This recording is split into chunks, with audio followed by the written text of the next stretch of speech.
జర్నలిస్టులు కరువు అవుతున్న ఈ సమయంలో, ఈ కాలంలో ఇట్లా ముందుకు రావటం యువ జర్నలిస్టులకి ముందుగా అభినందన తెలియజేస్తున్నాను. మీ ఇక్కడ సమావేశమైన మీ అందరికీ కూడా అభినందనలు తెలియజేస్తున్నాను.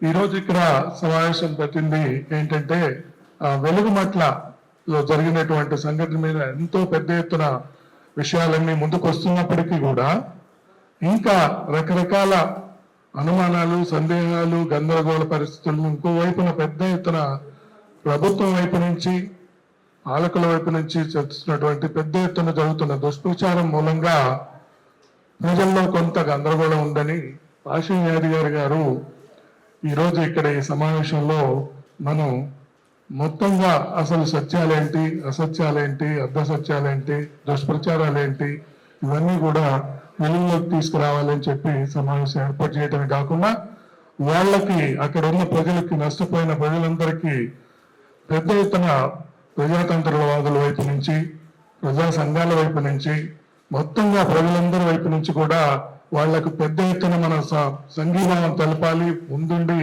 వాళ్లకు మళ్ళీ అన్ని రకాల అండదండలు కల్పించాలి అని చెప్పి ఈ సమావేశం ఏర్పాటు చేయడం జరిగింది.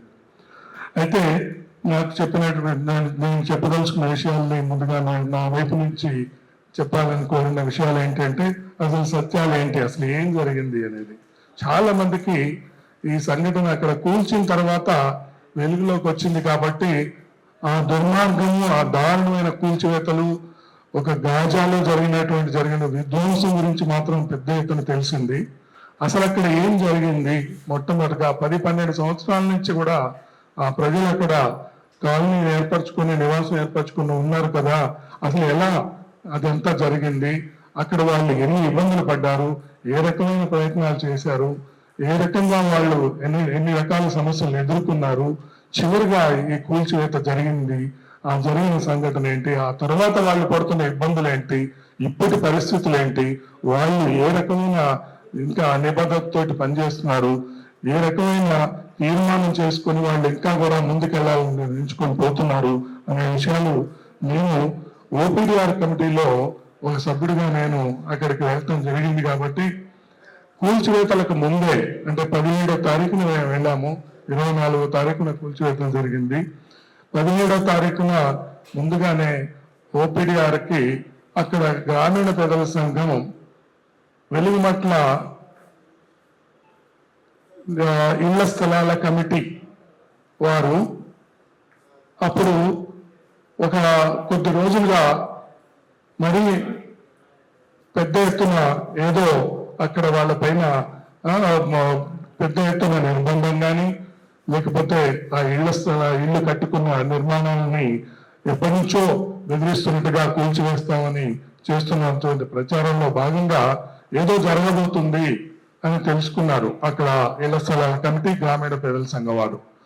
వాళ్లకు ఆ ప్రజలకు ఎప్పుడు నిత్యం అండదండగా ఉన్నటువంటి ఈ గ్రామీణ ప్రజల సంఘం కార్యకర్తలు 10-12 సంవత్సరాలుగా వాళ్ళతో ఉన్నటువంటి వాళ్ళకి కొంత అనుమానం వచ్చి ఓపీడీఆర్ని అప్రమత్తం చేయడం జరిగింది.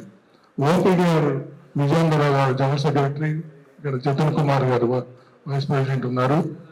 వారు అప్పుడు ఒక కమిటీని వేసి, నిజ నిర్ధారణ కమిటీని వేసి అక్కడికి వెళ్ళి అక్కడ నివాసంతో ఉన్నటువంటి వెలుగుమట్ల గ్రామానికి సంబంధించిన విషయాలన్నీ కూడా, పూర్వాపరాలు, వాళ్ళు అక్కడ ఉన్నటువంటి పేదల ఇళ్ల స్థలాల సమస్య, అదే కాకుండా అప్పటికే దుష్ప్రచారం జరుగుతున్నటువంటి ఆ భూమి సమస్య, ఆ భూమి స్వభావం ఏంటి, ఆ తర్వాత వాళ్ళు ఏ రకంగా ఎన్ని రకాల ప్రయత్నాలు చేశారు, ఇంతకాలంగా ఎన్ని ఇబ్బందులు ఎదుర్కొన్నారు, వాళ్ళు అనేక ఇబ్బందులు పడుతూ కూడా అనేక సార్లు కోర్టులకు వెళ్ళి ఎలాంటి కోర్టు ఆర్డర్లు తెచ్చుకున్నారు, ఆ తర్వాత అక్కడ వాళ్ళు ఎదుర్కొంటున్నటువంటి ఇబ్బందులు, నివాసం ఉంటున్నటువంటి వాళ్ళు అప్పటికి కూర్చోలేదు ఇంకా వాళ్ళ సమస్యలు, వాళ్ళకి ఏం పరిష్కారం కోరుతున్నారు వాళ్ళు అనే విషయాల మీద ఈ నిజ నిర్ధారణ కమిటీ ఈ అంశాల మీద వెళ్ళి పరిశీలించాలని నిర్ణయం చేయడం జరిగింది.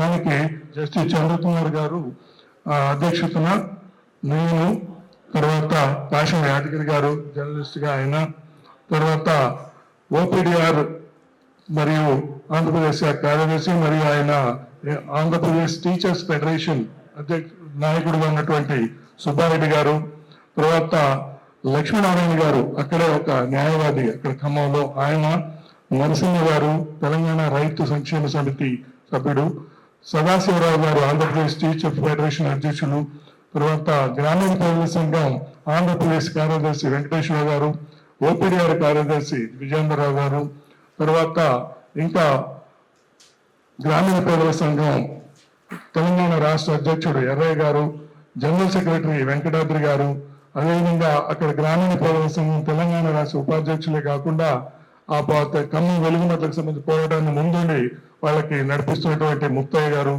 బద్రు నాయక్ అని అక్కడ ఖమ్మం న్యాయవాది, రవీంద్ర స్వామి ఇంకో న్యాయవాది, రాంబాబు బీసీఎస్సీ ఎస్టీ మైనారిటీ సంఘ కార్యదర్శి, వీళ్ళందరూ కూడా పాల్గొని ఆ రోజు ఆ నిజాం కమిటీ ఆధ్వర్యంలో జరుగుతున్నటువంటి పరిశీలనకి వెళ్ళినటువంటి కమిటీ ముందు వాళ్ళందరూ ఉండి అక్కడ ప్రజలకు సంఘీభావం తెలియజేయడం జరిగింది. సో అక్కడ ప్రజలందరూ వచ్చి మాకు ఆ రోజు 17వ తారీఖు నాడు వాళ్ళు చెప్పిన విషయాలు ఏంటంటే, వాళ్ళు అక్కడ వాళ్ళు ఎన్ని రకాల ఇబ్బందులు పడుతున్నారో చెప్పుకుంటూ, అదే కాకుండా అక్కడ వాళ్ళు చేసినటువంటి అనేక ప్రయత్నాలు, అసలు ఈ గ్రామీణ ప్రజల సంఘం అక్కడ వాళ్ళని ఆ ప్రజల్ని ఏ విధంగా వాళ్ళ దగ్గరికి వెళ్ళి సమీకరించింది అనే విషయాలతో పాటు, అక్కడ ఖమ్మంలో ఉన్నటువంటి 50 రకాల వృత్తులు చేసుకునేటువంటి వాళ్ళు, ఇళ్లలో పాచి పనులు చేసుకునే వాళ్ళు, హోటల్లో పనిచేసే వాళ్ళు, పనులు అమ్ముకునే వాళ్ళు, తర్వాత ఇంకా కోర్టులో అక్కడిక్కడ చిన్న చిన్న ఉద్యోగాలు చేసేవాళ్ళు, అనేక రకాల వాళ్ళు నిల్చున్నటువంటి లిస్టు చూస్తే ఎన్ని రకాల పని చేసుకునే వాళ్ళు, చిన్న చిన్న పనులు చేసుకునే వాళ్ళు ఉంటారో మాకు ఆశ్చర్యం వేసింది. 50 రకాల వృత్తులు, వాళ్ళందరూ కూడా చిన్న డ్రైవర్లు, వాచ్మెన్లు, ఇంకా తర్వాత ఎన్నో రకాలు ఇట్లాంటి పనులు చేసుకునే వాళ్ళు, అట్లాంటి వాళ్ళ వృత్తులు, ఇన్ని రకాల వృత్తులు వాళ్ళు ఇంత పేదలు ఉంటారా అని మాకు ఆశ్చర్యం కూడా అనిపించింది. వాళ్ళందరినీ కూడా ఈ గ్రామీణ ప్రజల సంఘం వాళ్ళు కలిసి విచారించి, ఎందుకంటే గ్రామీణ ప్రజల సంఘం 50 సంవత్సరాల నుంచి అక్కడ పనిచేస్తూ ఉంది. ఖమ్మంలో ముఖ్యంగా చాలా పెద్ద ఎత్తున కార్యక్రమాలు చేస్తుంది. రాష్ట్రం మొత్తం 2 రాష్ట్రాల్లో కూడా ఈ సంఘం 50 సంవత్సరాల నుంచి పనిచేస్తున్నటువంటి సంస్థ అనే విషయాలు కూడా తెలిసింది. వీళ్ళందరి దగ్గరికి వెళ్ళి ఇక్కడ గ్రామాల్లో నుంచి వచ్చి రకరకాలుగా వచ్చి పనిచేస్తున్నట్టు వాళ్ళకి ఇల్లు లేక నానా ఇబ్బందులు పడుతున్నారని తెలుసుకుని, ఈ సమస్య మీద ఎట్లా ఏదైనా పరిష్కారం వాళ్ళకు ఉపయోగపడే విధంగా కార్యక్రమం తీసుకోవాలనుకున్నారు.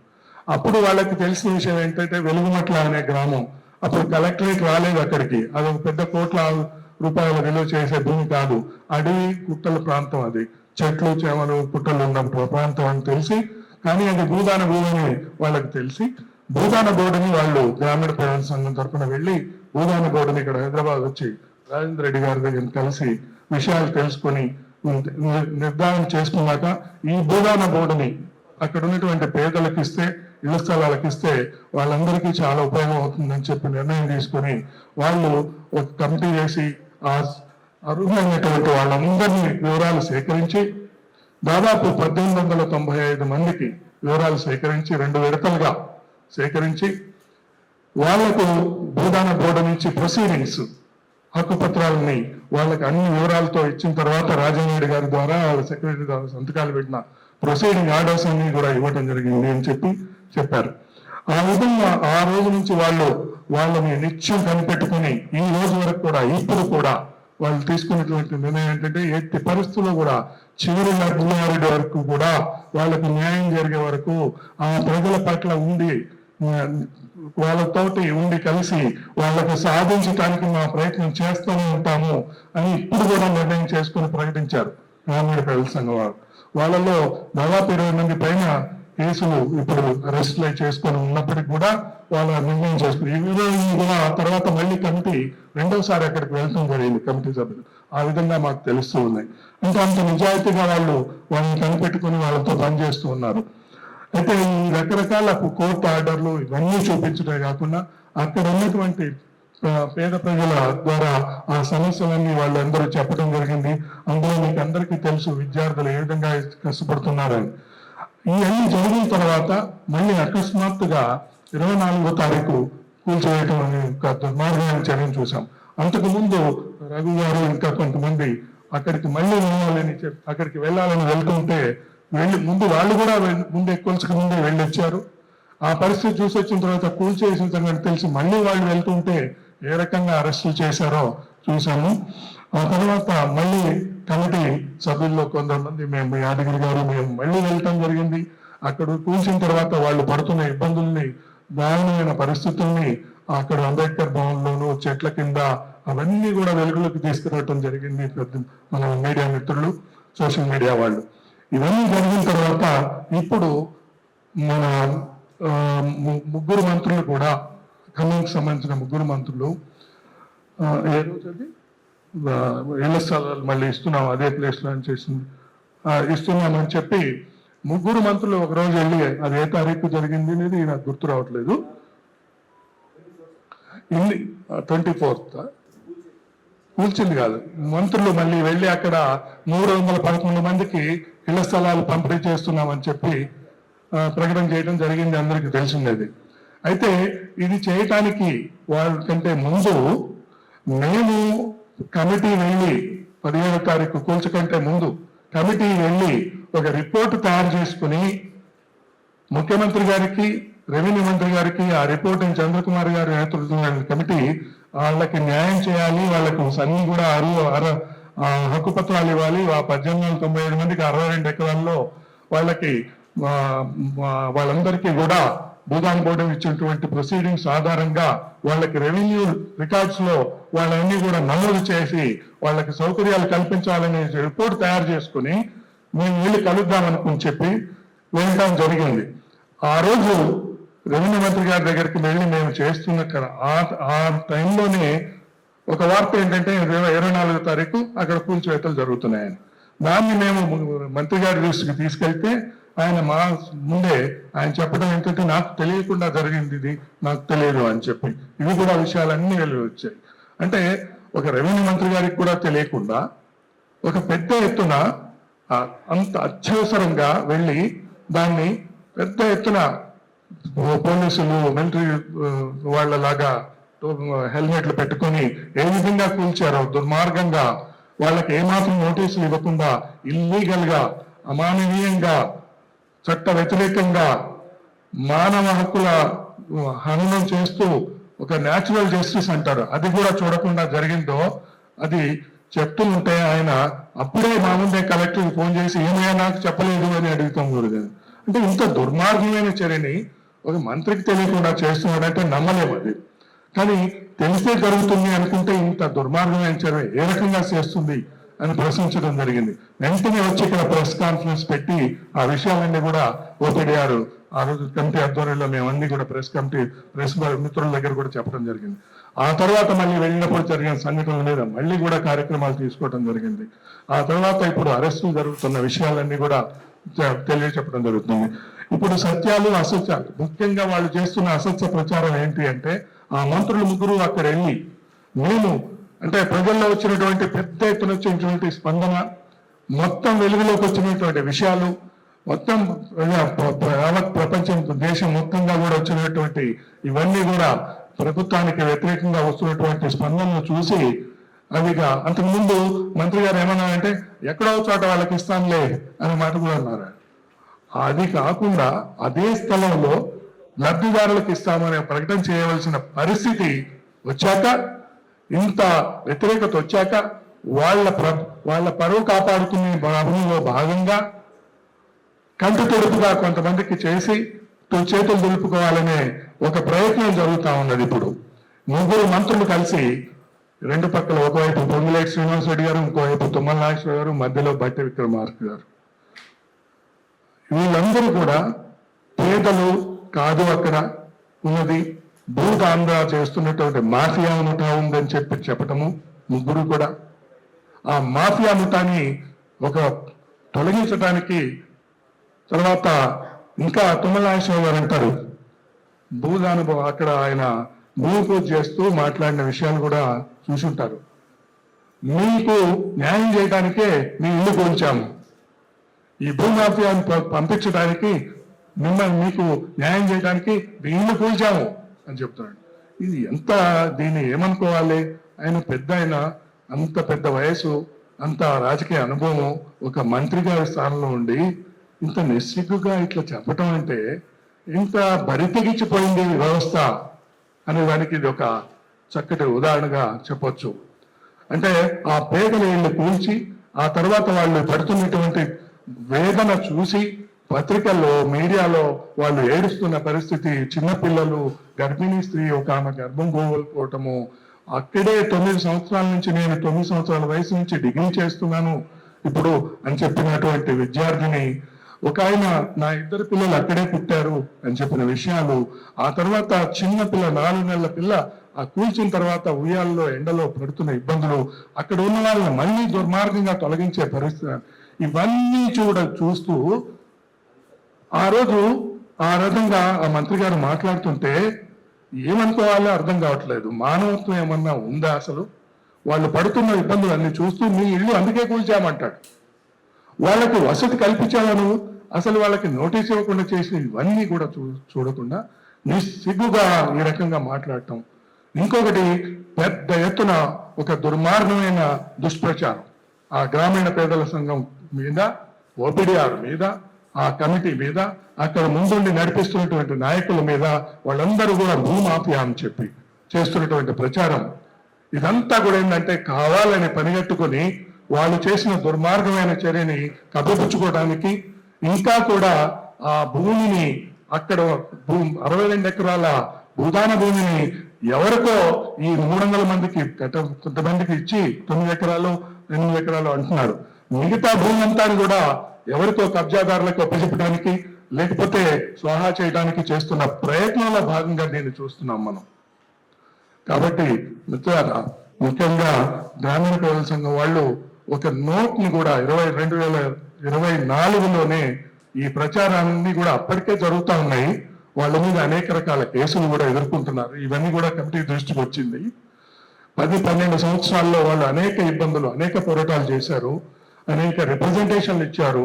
మొట్టమొదటిగా వాళ్ళు భూదాన భూమికి సంబంధించిన రికార్డులన్నీ 54 నుంచి 150 పేజీల రికార్డును వెలికి తీయటం జరిగింది. ఆ వెలికి తీసి ఆ వివరాలన్నీ కూడా కోర్టులకు సమర్పించడం జరిగింది. కోర్టు నుంచి అనేక రకాల ఆర్డర్లు తెచ్చుకోవడం జరిగింది. ఇవన్నీ అమలు చేయమని చెప్పి రెవెన్యూ వాళ్ళని అనేక సార్లు కలిశారు. అయినా కూడా కాకపోతే వాళ్ళు అనేక రకాల ఆందోళనకు దిగాల్సి వచ్చింది. అయినా కూడా వాళ్ళు ఇవన్నీ చేయకపోతే అప్పుడు వాళ్ళు ఇల్లు నిర్మించుకోవటము, ఆ ఇల్లు నిర్మించుకొని ఉంటున్న క్రమంలో కొంతమంది పేదలు అక్కడ నిర్మించుకొని వసతులు లేని పరిస్థితుల్లో, అక్కడ ఉండలేని పరిస్థితుల్లో కొంతమంది వెళ్ళి పని చేసుకోవడం, వేరే దగ్గర ఎక్కడో అద్దెకుండి ఊర్లో పని చేసుకుంటూ అప్పుడప్పుడు ఇక్కడికి వచ్చిపోతూ ఉంటాం. అట్లాంటివి జరుగుతున్నప్పుడు మళ్ళీ విచ్ఛిన్నానికి ప్రయత్నాలు జరుగుతున్నప్పుడు ఆ కమిటీ, ఇళ్ల స్థలాల కమిటీ వాళ్ళు పేదలందరికీ కూడా ఒక మీటింగ్స్ నిత్యం ఎల్లప్పుడూ వాళ్ళు కమిటీ సమావేశాలు ఏర్పాటు చేయటము, తర్వాత ఈ ఖర్చులకు అయినటువంటి విషయాలు అప్లికేషన్ పెట్టిన 500 రూపాయల నుంచి కరెంటు కోసము, నీటి కోసము, ట్రాక్టర్ల ద్వారా నీళ్లు సరఫరా చేయడం కోసము, బోర్లు వేసుకోవటానికి, సోలార్ పెట్టుకోవటానికి, అనేక రకాలుగా వాళ్ళు పడుతున్న ఇబ్బందులకి కావాల్సిన ఖర్చులు వాళ్ళు ఎప్పటికప్పుడు లెక్కలు చూపిస్తూ కమిటీ తరఫున సమావేశాలు పెట్టి ఎప్పుడు కూడా పారదర్శకంగా అన్ని వివరాలు ఇస్తూ వాళ్ళందరి సహకారం తీసుకొని ముందుకు పోతున్న సమయంలో ఇదేంటంటే వసూలు చేస్తున్నారనే ప్రచారం. ఇందాక యాదగిరి గారు చెప్పినట్టు సైకిల్ తొక్కుతుంటే అవును తొక్కినారు, అవును చెమట వస్తుందా, ఇట్లా అంటే వసూలు చేశారా, అవును చేశారు. ఎందుకోసం చేశారని తెలియదు. అక్కడ పెడల్ వేసి తొక్కుతున్నాడు అనే విషయం చెప్పరు అన్నమాట. అంటే ఒక వాస్తవాల్ని కూడా వక్రీకరించడం ఎట్లా జరుగుతుందని వాళ్ళు చేసినటువంటి ఖర్చులు వివరాలు చెప్తూ ఎప్పటికప్పుడు ఖర్చులకు అవసరమైనవి కమిటీ ద్వారా ప్రజలందరికీ చెప్పి, కొంతమంది ఎక్కువ ఇవ్వగలిగిన వాళ్ళు, కొంతమంది తక్కువ కలిగిన వాళ్ళు ఉన్నటువంటి సందర్భంలో కొంతమంది ఎక్కువ, కొంతమంది దగ్గర తక్కువ తీసుకోవడం. అదేవిధంగా అది కాకుండా ఆ ఖర్చులన్నీ కూడా చేస్తున్నారు అని చెప్పి ఇంతకుముందే విచ్ఛిన్నంలో భాగంగా కొంతమందిని అక్కడ ఉన్నటువంటి కమిటీలో వాళ్ళనో లేకపోతే అక్కడ ఉన్నటువంటి వాళ్ళ లబ్ధిదారుల్లో కొంతమంది కులాల పేరుతోటి, ఈ పేద వర్గాల్లో ఉన్నటువంటి అణగారిన కులాలు వీళ్ళు నాయకత్వం ఏంటి అని చెప్పి కొంతమంది తయారు చేసి వాళ్ళని విచ్ఛిన్నకారులుగా తయారు చేయటం, అక్కడ జరిగిన విషయాలు కూడా చెప్పారు.